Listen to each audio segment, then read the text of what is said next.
Brothers and sisters in the Dharma, may you all be well, happy, peaceful, and healthy. We are going to have a presentation titled Thoughts and Words of Wisdom to Heed and Follow.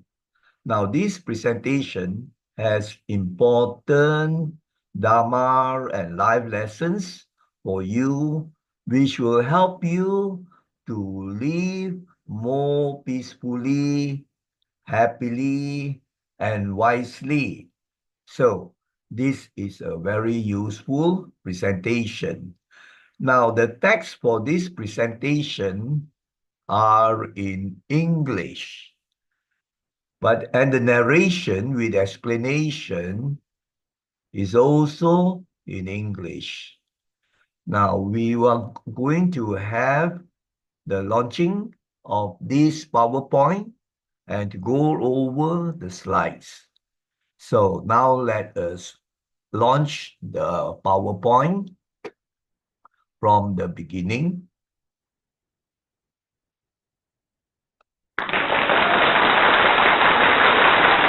You now see the cover slide, and you can see very important caricature images of famous people who have given great thoughts of wisdom, words of wisdom, where we can follow and heed.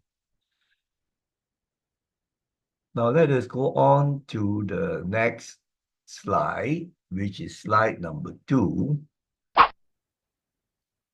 This is also the cover slide, thoughts and words of wisdom to heed and follow.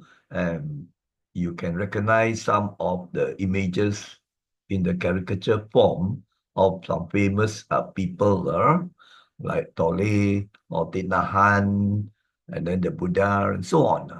Now we will look at the slides one by one as we go along in this presentation. The first one, the first slide that gives the thoughts and words of wisdom. Think positively, exercise daily, eat healthily, work hard, stay strong, build faith, worry less, read more, be happy, volunteer freely, relax often, love always. Now you see there are many words and thoughts of wisdom where you find application will help you to live more peacefully. Like for example, to worry less, to love always. The love is actually metta or loving kindness. And then to volunteer, service, giving, generosity. So these are very good bits of advice for us to follow and heed. So that is this slide. Wise thoughts, wise words coming from famous people. So I hope you can apply some of these statements of wisdom. Now let us now go on to the next slide, which is number 4 now. When you are present in this moment, you break the continuity of your story of past and future. Then true intelligence arises and also love. Now, this comes from that very famous motivator, Eckhart Tolle, who, as you know, is very well known for the powerful book, The Power of Now. Some people say that he is enlightened. And this is a very important set of words that we need to be in the present. Problems come when we worry about the future, dwell in the past, fill the mind with regret, remorse, guilt, and so on. So the great power, the only reality is now. So you have to try to train the mind to be in the now, then you will be more peaceful. Then we have a Zen proverb. The wise adapt themselves to circumstances as water molds itself to the teapot. One thing I learned in a retreat, a meditation retreat, was this: that wise people know how to be flexible and adapt themselves to the changing conditions of life. So they can embrace, the wise ones can embrace the changing conditions in our lives. Nothing remains permanent. So if we can embrace the changes that happen, the ups and downs, what we call the eight whirlwinds, then the mind will be more steady, more peaceful.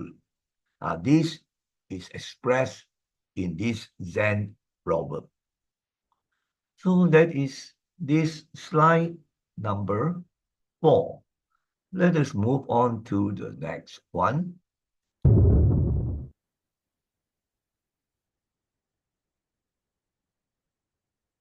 Everything you need, your courage, strength, compassion, and love, everything you need is already within you.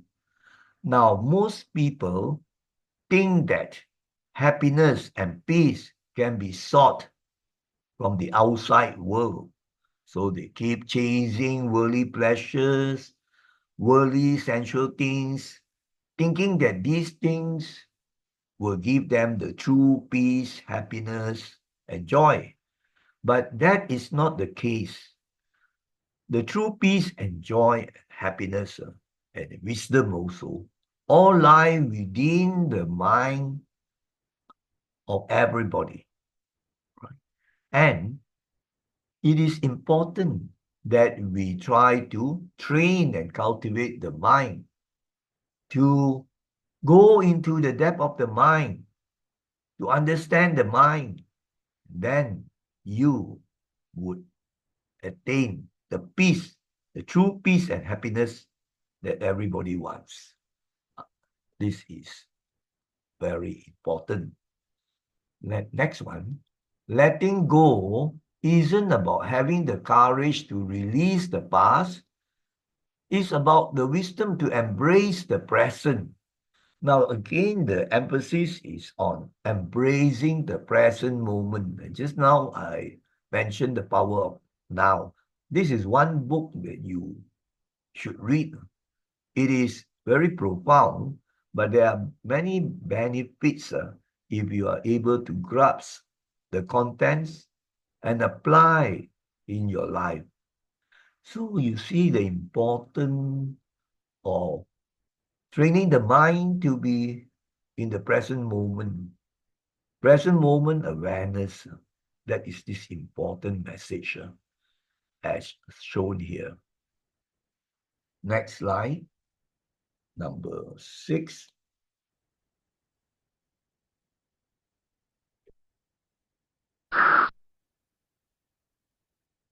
To be free from suffering, free yourself from attachment. Now, in the Buddhist teachings, the root cause of dukkha, right? Dukkha means suffering, is craving, wanting this, wanting that, to crave for things, and attachment. So when there is attachment, which is connected with the craving, then dukkha or suffering arises. So you need to actually eradicate the craving and the attachment for things, possessions, and people. And if you are able to do that, you will be able to cut step by step and eventually eliminate dukkha. may be enlightened. And the best way is actually the Noble Eightfold Path in the Buddhist teachings of what we call Sila, Samadhi, Panya, morality, and then stillness of the mind and wisdom. Right? Sila means morality, Samadhi is stillness, concentration of the mind, and then wisdom.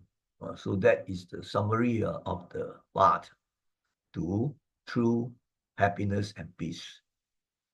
There is a Zen proverb that says, be the witness of your thoughts. Now it is important that we are aware, mindful of what we think, because the mind is the forerunner of all things. If we have bad thoughts, then bad consequences will come. Bad thoughts can lead to bad speech, and then also can lead to bad actions or wrong action. And these generate negative karma. So our mind is indeed the forerunner of all things. You think good thoughts, always mindful of what you are thinking. Bad thoughts need to eradicate or hapuskan, and good thoughts you need to sustain in the mind. Then you are on the right track. That is the Zen proverb. We will now move to the next slide, which is slide number 7. Again from Eckhart Tolle, the author of The Power of Now and some other books. But the most powerful book is The Power of Now. Now, what did Eckhart Tolle say? Guilt, regret, resentment, grievances, sadness, bitterness, and all forms of non-forgiveness are caused by too much past and not enough presence.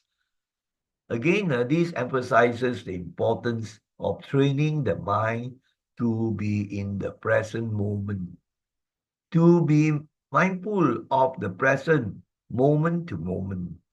Now, if the mind goes to the past and dwells on it, what can happen is feelings of guilt, regret, resentment, grievances, sadness, and all the negative feelings, emotions, and thoughts will prevail, and this will cause the suffering.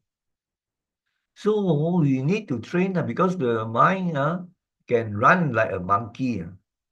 It runs to the past, it goes to the future, instead of keeping or anchoring the mind in the present moment. This is a set of very wise bit of advice. Now let us see here what the Dalai Lama says. The true hero is one who conquers his own anger and hatred. Anger and hatred constitute one of the 3 terrible mental defilements, or what we call, or what we regard as mental poisons, that cause the suffering or dukkha in our life. So this Dalai Lama talks about the importance of conquering the dosa. Dosa translates as hatred and anger. The dosa that is in our mind. And you know, this defilement of anger and hatred can be a terrible thing. Nobody feels happy when he or she is angry and full of hate.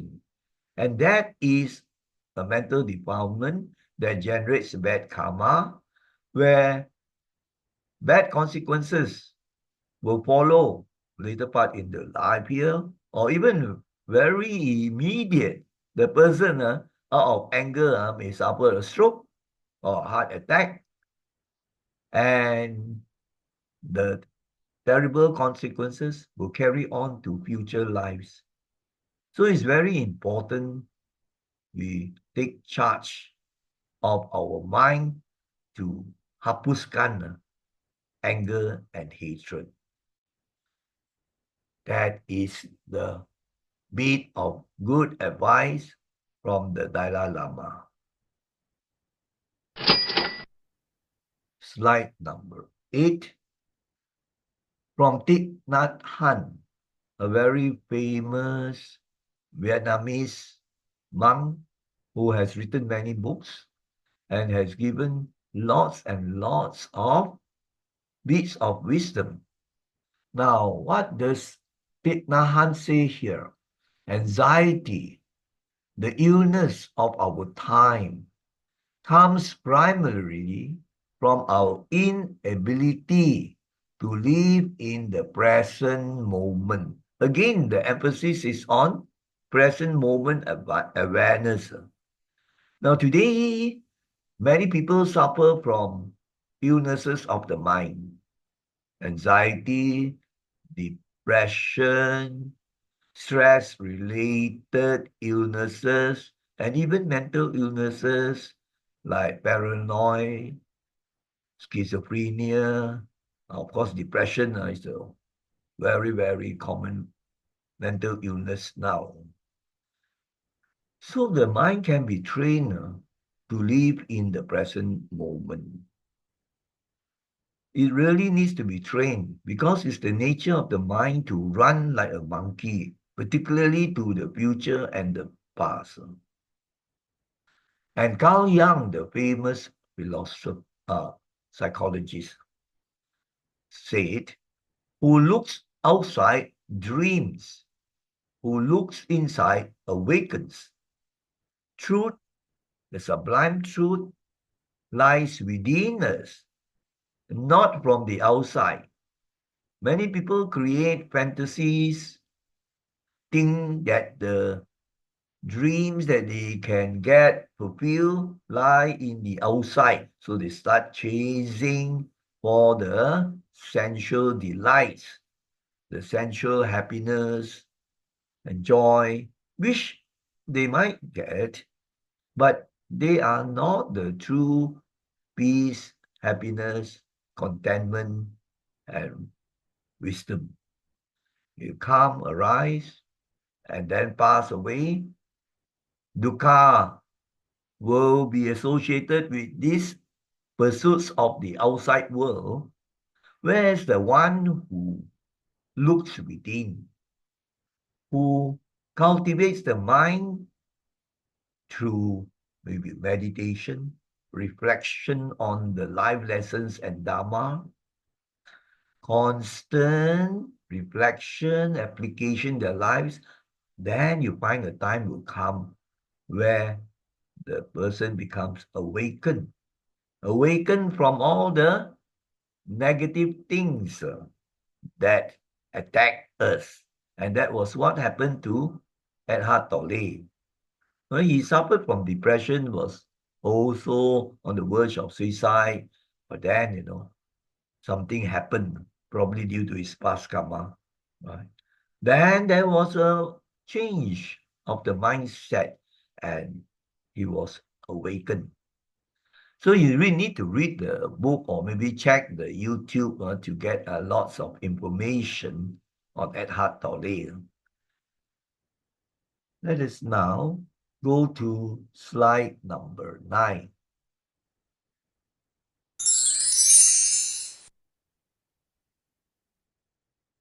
Nothing can harm you as much as your own thoughts unguarded. Now, this is a very important quote from the Buddhist scriptures, that the mind that is not directed, not trained, not cultivated, can give rise to lots of dukkha.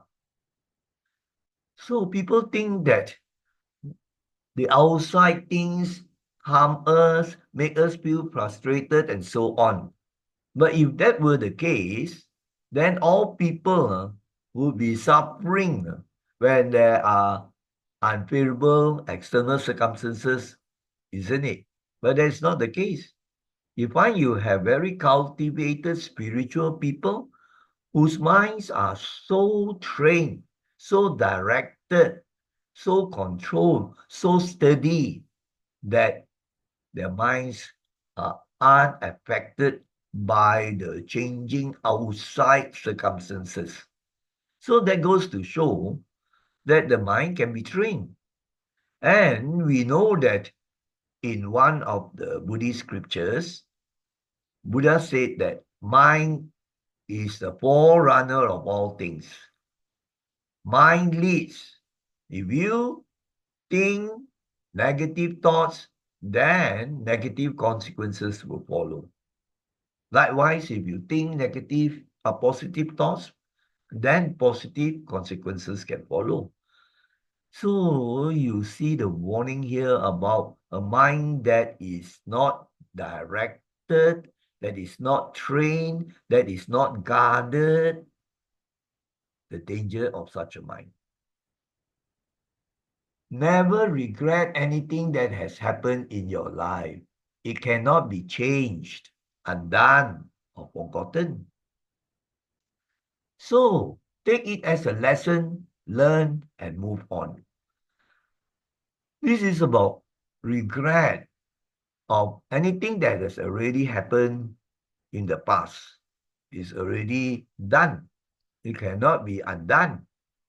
So we need to take this as a lesson and move on. Remember this very important saying. Some wise ones have given this. You say, yesterday is history, just a memory. Tomorrow is uncertainty, a mystery. What matters is today. That is why the present is a gift. The present is a gift. That's a pun. So when you reflect on this, you can see the only reality actually is the now.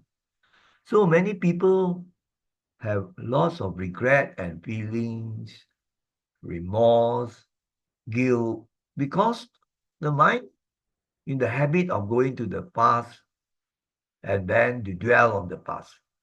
So this is a very important lesson that we have to learn and then move on. Of course, sometimes we think of the past, of an event or an action they have done, unwholesome action. Well, we note it. We note that that was unskillful. Then you have a determination not to repeat this. But then now you will do your very best to do more good things, and then you move on. That is the positive way. Everybody has done wrong in the past, you see. So to note what you have done in unskillful ways, and then to resolve not to repeat the wrong actions, and then start doing all the good actions, and then you move on. Now, this is letting go of a baggage of the past. Let us now go to slide number 10. Again from Eckhart Tolle. Rather than being your thoughts and emotions, be the awareness behind them. Now, most of us, untrained in the mind, we don't look into the nature of thoughts and emotions. Thoughts come, you feel unhappy, you say, I am unhappy, but it's just a thought. And you have an emotion of, let us say, very, very worry, and you say, I am worried. It's just an emotion. It's just a thought, a feeling. And these come and go. But they are just that, not you. So you need to be aware it's not you are feeling, but it's just a feeling. Actually, deeper level, this is what we call non-self, anatta, right? Just the process which arises and falls. So you need to always be aware of these processes which are impermanent. They come and go. Then the mind is anchored in the present. So a very important teaching.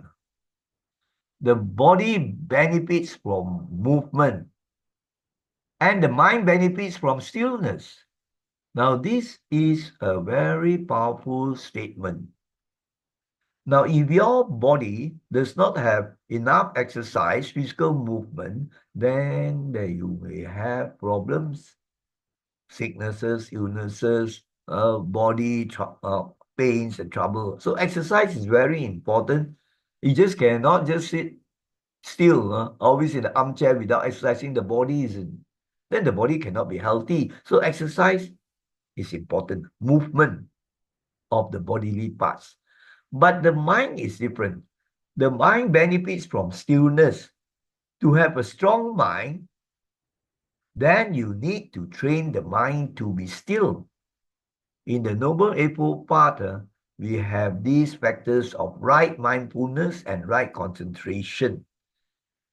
And to train the mind in stillness, meditation is a key thing. When the mind becomes still, it becomes very, very powerful. When the mind cannot become still and calm, it runs all over, then it weakens. Body is the opposite. And that is a very powerful teaching. Slide number 11.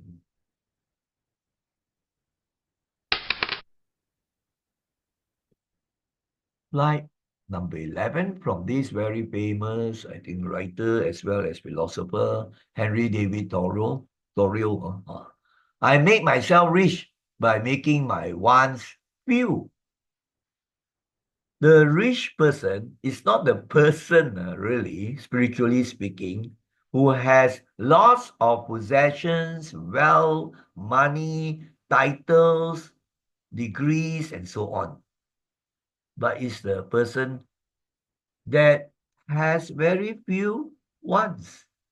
I remember somebody posted this, or rather, yeah, he posted in the social media. He said, it's just a fictitious thing, but there's fantastic wisdom there. He said, one day, somebody approached the Buddha. It's fictitious, right? He said, I want happiness. How? So I want happiness. So the Buddha said, I want happiness, a 3-word sentence. Remove the I, remove the one. What is left? Happiness. So is this I, wanting this, wanting that, that becomes an obstacle, an obstruction to true peace and happiness. Then is this wanting, desiring, particularly desiring for unwholesome things, the attachment, the wanting all this, that hinders the person from true peace and happiness. A very, very interesting analogy that is given. Let go of your cup of yesterday, so you may drink the glory of this moment from this very famous mystic and also, I think, writer, Rumi from the Middle East. I think he is perhaps of Persian or one of the Middle East countries a long time ago. You can check up and you find he has contributed tremendous teachings and writings that have lots of wisdom. Let go of your cup of yesterday, again, the same thing, you see. To let go of the burden of the past where you have regrets, remorse, and so on. And he's again talking about the glory of the present moment. Same as what Eckhart Tolle said about the power of now.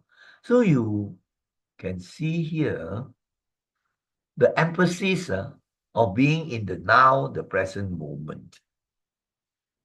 Let us go on to slide number 12.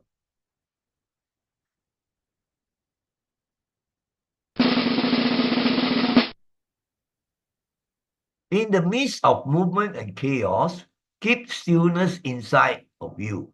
This comes from a very famous person, Deepak Chopra, who has written lots of books and given lots of things of wisdom. You can check up his name and you can find his works. Now he is talking about a world where there is so much of activity, and I would say, especially in the present time, so much of chaos.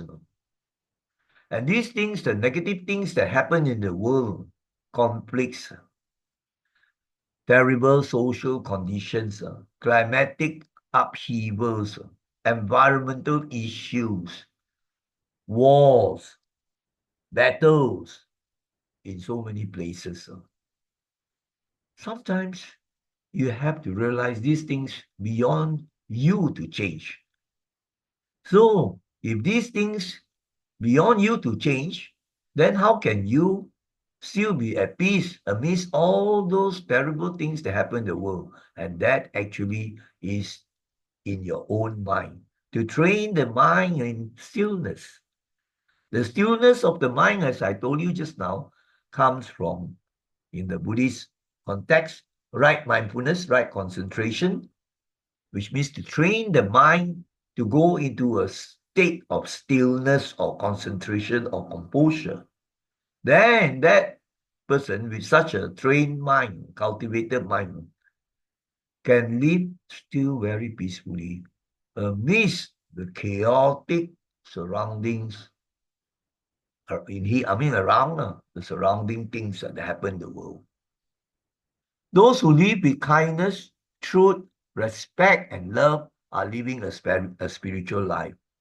There's a difference between spirituality and what we label as religion. So many wars and trouble have occurred. So many conflicts have arisen out of religion. I'm of this religion. Your religion is wrong. You have to follow my religion. Now, these are not really spiritual people. Now, spiritual people, you see, they have fantastic qualities.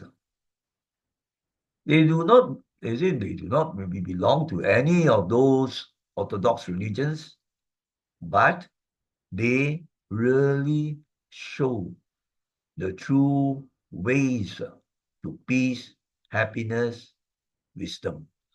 Now, in this case here, it's stated those who live with kindness, with loving kindness, or in Buddhist term, we say metta, those who live understanding, reflecting on the true nature of things, the truth, and who can respect other sentient beings. Respect and love. In this case here, the love actually is not the romantic type of love, but it is a spiritual love. In Buddhism, there is this term called metta, which is translated as loving kindness. That is a superior type of love. No attachment, right? Just out of benevolence, goodwill, friendliness, concern for others. This is the spiritual life. Go on to number 13 now.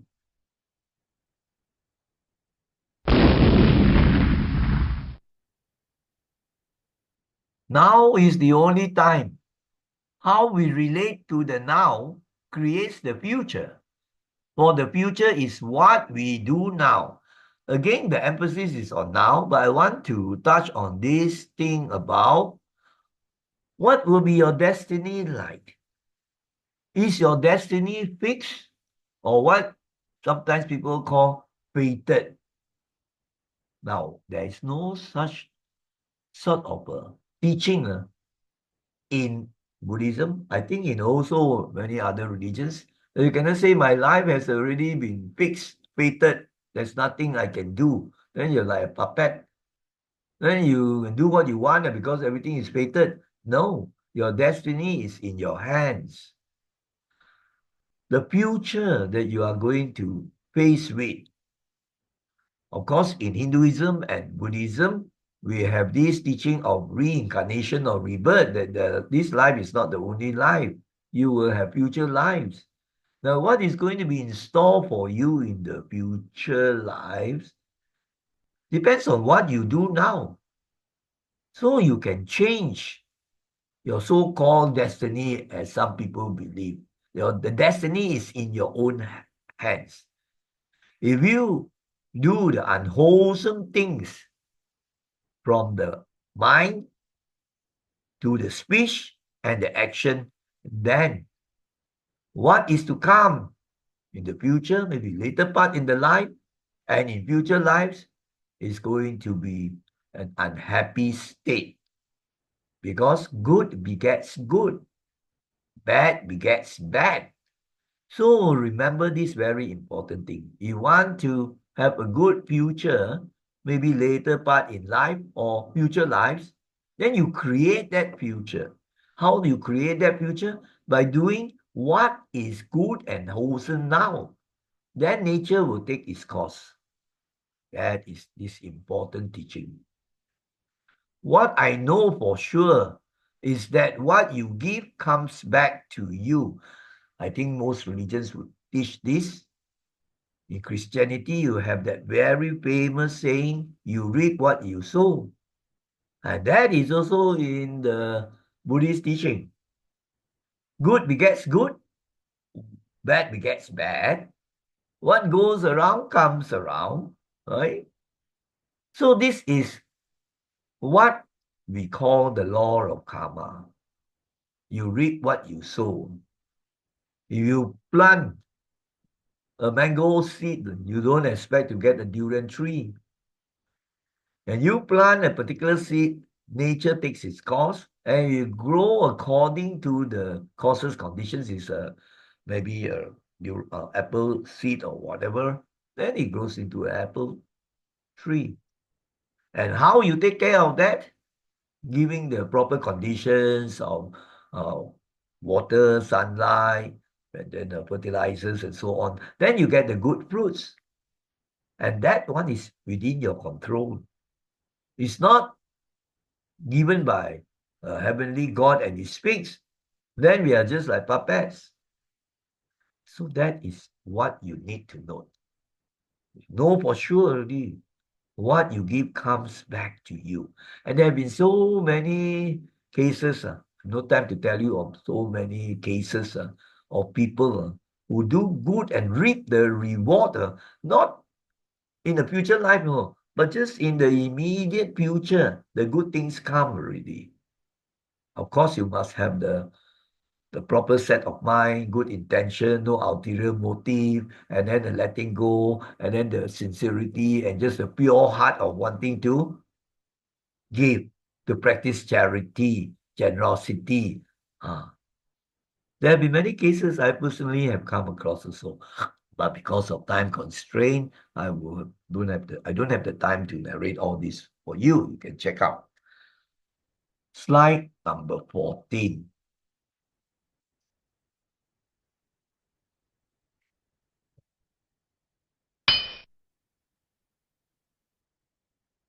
This is also from one famous, I think, famous writer, if I remember, Paulo Coelho. What is success? It is being able to go to bed each night with your soul at peace. Very interesting.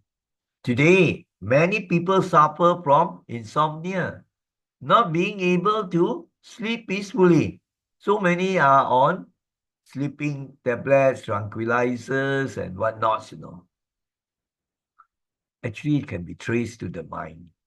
The mind is not at peace. The mind is not able to be with the present, but the person has become a victim of the mental outflow of all the thoughts, and usually not good thoughts. So, is that success? If the person is very wealthy with all the worldly possessions, but is not able to sleep at night peacefully, is that success? That is not success. And you have heard of so-called very successful people in the, let us say, the movie industry, or the well-known singers, so many on drugs, and also so many you have heard of committing suicide. They are not peaceful in the mind.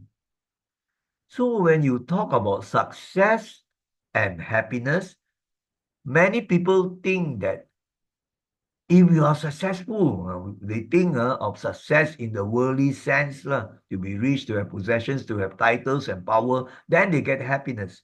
But they don't realize that what comes before success is happiness. If you are happy, truly happy, and with compassion and wisdom, then you are on the road to be able to achieve what you want in the world as well as in your spiritual practice. And you can sleep peacefully. So think about that. Uh, uh, if you cannot sleep, you have to find ways, but not just popping in all the barbiturates or the sleeping pills and so on. That's not the solution. It's the spiritual part that will solve the problem. I used to have this problem of insomnia and so on, but when we learn life lessons and Dharma, and also we learn the practice of meditation on loving kindness, we call Metta Bhavana. After that, no such problem really. So easily you can fall asleep, you see. The more I expect, the more unhappy I am going to be. The more I accept, the more serene I am. A very, very good teaching. And this comes from actually that very famous Hollywood actor Michael Fox. There's a lot of Dharma and good lessons. The more I expect, the more unhappy I am. Or the more unhappy you're going to be. So expectations, wanting something that has not happened so badly and craving for it, you're going to be unhappy. Of course, when you think of the book Great Expectations, it's a different thing. Here, expectations become a hindrance to your spiritual practice. When the person always expects things, and those things do not come, very often they do not come, or even if they come, they will go away, then they will become unhappy again. So it goes on and on. So no expectations is one of the wise advice. You just do the best you can, all right? Then if you are on the right way, you don't have to have any expectations. Things happen, blessings come. So remember about the danger of expectations. On the other hand, instead of expecting, you train the mind to be more accepting. Things that you can change for the better, of course, you will try to change. You're not just a passive person. But there are things you can't change. They are inevitable. Like, for example, the climatic upheavals as are happening today, as you know. You understand these things that you cannot change. So there is this trained mind that is able to accept, to embrace the changes very peacefully. Then you become more serene, more peaceful. Isn't that a wonderful thing? Serenity is that important quality that you need to cultivate through your spiritual practice, but not through many of the religious teachings, so-called religious, that generate so much of a conflict. Slide 15. Kindness makes you the most beautiful person in the world, no matter what you look. This is an excellent quote. It is kindness. And in Buddhist terms, we say loving kindness. There is love. It's not that type of romantic love, but it's that non-attachment, right? But just a very sincere, loving kindness for yourself, for all people. So that is very important to cultivate this loving kindness, or you want to say to cultivate that kindness. But today, the world is not like that. People look up to the beautiful actors and actresses, the ones that have a lot of wealth and power, although they have been doing so many evil things to get those things. So they are commanding so much of admiration, So instead of admiring a person that is full of kindness, now so many people admire them. Wow, I found one famous singer. Wow, Facebook 84 million followers. So you see, whereas maybe a really truly spiritual person, he might just have a few hundred or maybe 1 or 2 thousand followers in the Facebook. You see. So you see, the world is like that, and that's where you find dukkha goes on, and there is no improvement because they are not cultivating the true part, the true spiritual part. That is this great problem. The inspiration you seek is already within you. Be silent and listen. Again, from this mystic, Rumi from the Middle East, I told you. So you want all people want things like happiness, peace, beauty, wealth, long life, all these. But they make the mistake of thinking that such things that they want are obtained from the outside world. So they spend so much time chasing from the outside world. They don't realize that these things, to get the things that you need to go within you, they are within you. And you got to go into the silence of the meditation and reflection and listen. Listen to what your true nature, your true mind is telling you. And from there, wisdom will arise and you know what to do. You want long life? What do you want to do? What you have to do? You want beauty? What you have to do? And not as what majority of people will do, thinking that they can get these things from the outside world. Those things maybe give you some momentary or some temporary pleasures, so-called happiness, and they will lead again to unsatisfactoriness, dukkha, and suffering. So it's only when you become silent and go into your real home. Your real home is in the depth of your mind, and then listen. And the true things will surface out and you are able to get the blessings. Number 16. Truly, the greatest gift you have to give is that of your own self-transformation. That is from Lao Tzu, the very famous Chinese philosopher. Taoism, that's the original Taoism, Tao Te Ching. Now, you see, we are talking about gifts, all sorts of gifts. People give you material possessions, people give you money, people give you titles, power, and so on. Are those the greatest gifts that you get? Lao Tzu says that truly the greatest gift you have to give. What sort of gift you have to give people? You give all these worldly things, the food things like this will come and go. But is that of your own self-transformation that you have transformed into a really spiritual person of high worth and value. And this is shown to the people you interact with, to your friends, right, to all those around, that they see, wow, this person is such a fantastic person compared to last time. No, he has transformed himself to be a really spiritual person with the high qualities. He exudes the peace and the happiness, and you just like to associate with him because he's full of metta.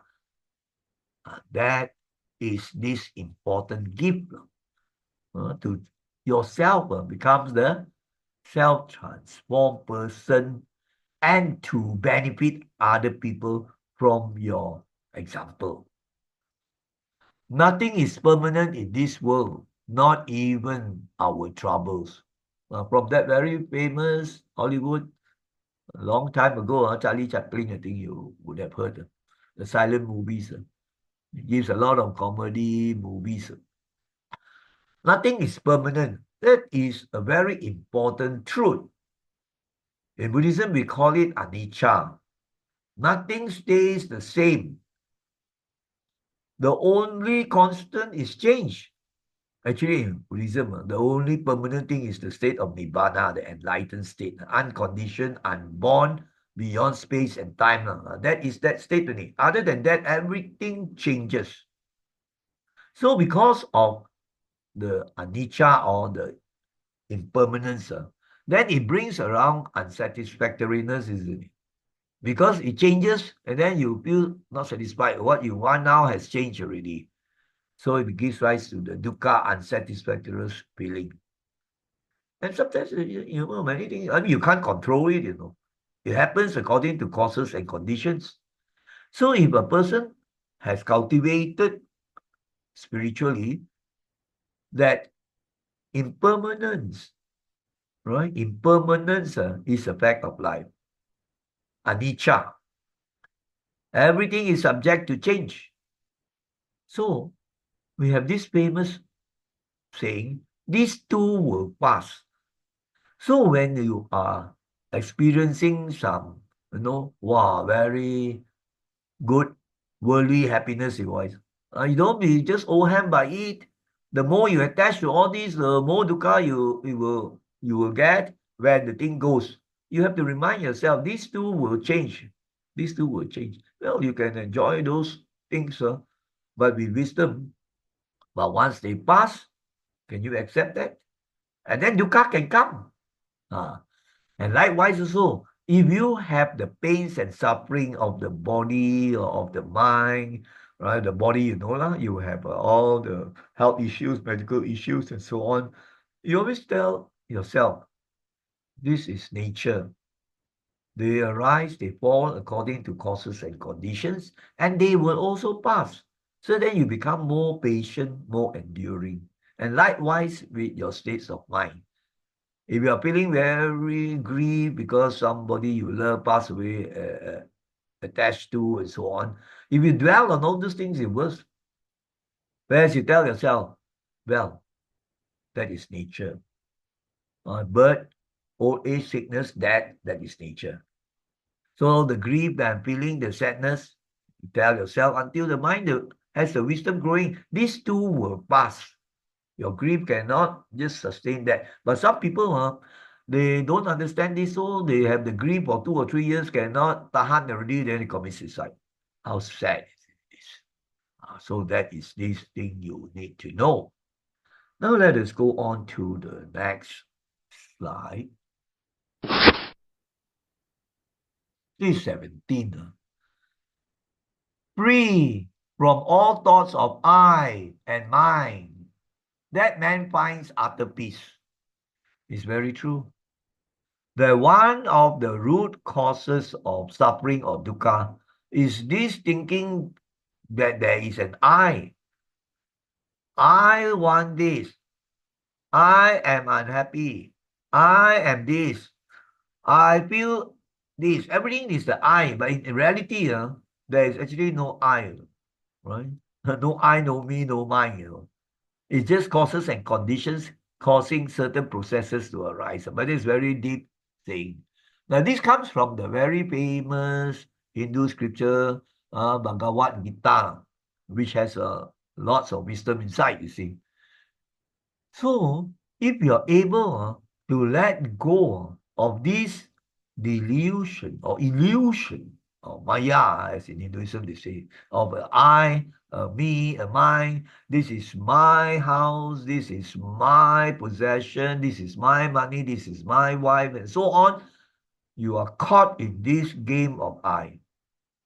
You see, you just reflect and see the truly happy person that serves selflessly, like Mother Teresa or some other very great spiritual people who devote their lives to helping others to reach out selflessly, not thinking of I want this title, I do this, I get the fame. The more you are rooted in this I, me and mine, the more will be your dukkha.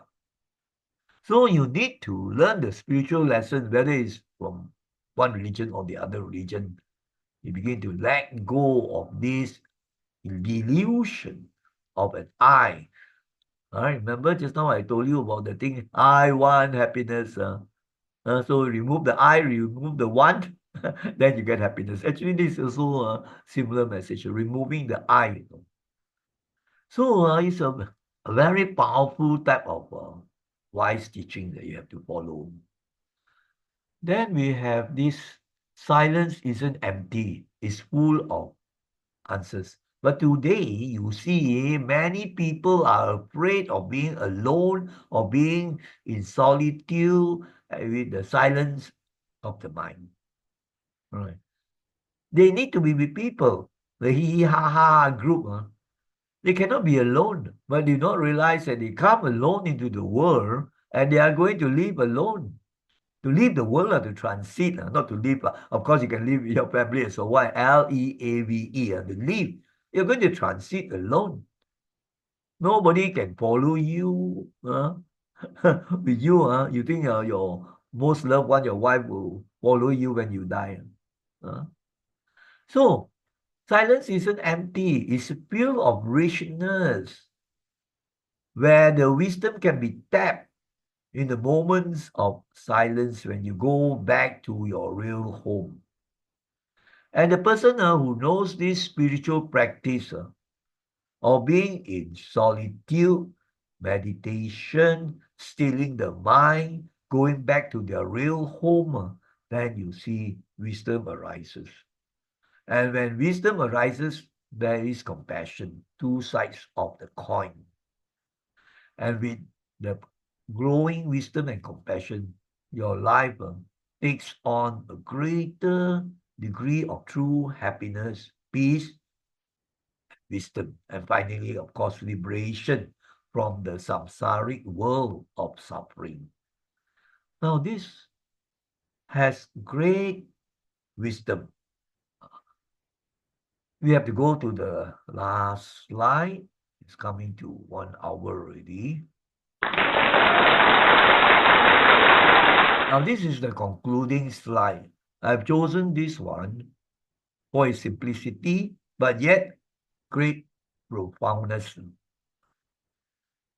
It's actually great words of wisdom. And actually, you can find this throughout the scriptures. It's a fundamental teaching. All that we are is the result of what we have taught. And just now I have mentioned to you that mind is the forerunner of all things. And that is from actually one of the Buddhist scriptures, Dhammapada. That mind is the forerunner of all things. Mind leads. And then from your mind, you see, comes the speech, the action, or even the livelihood. So, as I've said before, you have the wrong thoughts. As in Dhammapada, the Buddhist scripture, it says that if your mind is filled with all those unwholesome thoughts, then dukkha or suffering will follow you. And the analogy given is just like a cow or a bull pulling a cart. So what happens? The cart will follow the bull, you see? So the analogy given is just like the cart following the bull. So a person that does unwholesome things through the mind will have the unwholesome or suffering things following through. So mind is everything. What we think we become. In other words, your mind creates the world. Your mind creates the heaven and the hell.